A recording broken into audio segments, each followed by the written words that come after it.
In this lesson we'll be looking at division with significant figures. So what are the rules for when you're dividing with significant figures? So when dividing two or more numbers, the final result should only have as many significant figures as the number with the fewest number of significant figures.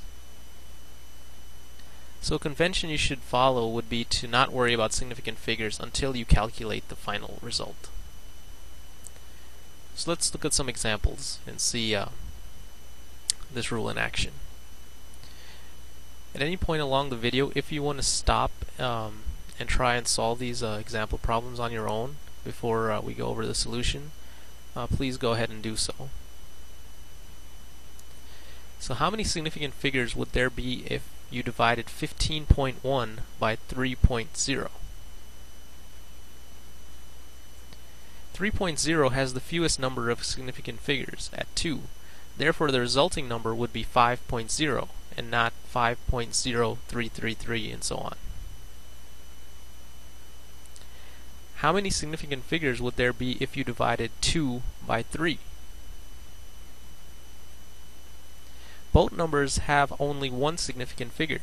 Therefore, the result will be 0.7 and not 0.666, and which goes on and on forever. Suppose you divided 4.0 by 2.0. How many significant figures would the resulting number have?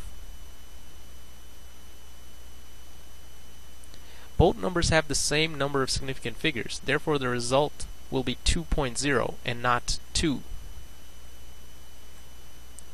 So here you should note that when using a calculator, you would have gotten 2 as your answer. You should be aware that you cannot just depend on the calculator to give you the right answer. You should always be paying attention to the results and checking whether or not it matches up with the amount of significant figures you would expect from your calculations.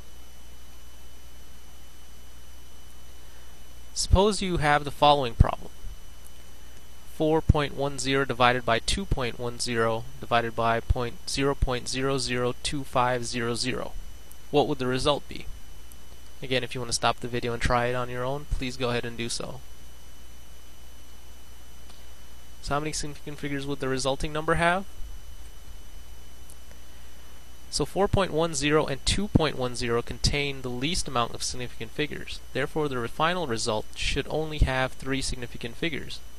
Note that the 0 in both of these numbers is not a placeholder, but is indicating the precision of these numbers. The same is true for the trailing zeros in 0.002500. So the final result would be 781 because we did not worry about significant figures until the end of the calculation. If we did take significant figures into account throughout the calculation, our result would have been 780. So as you can see, the order you do things in can make a difference.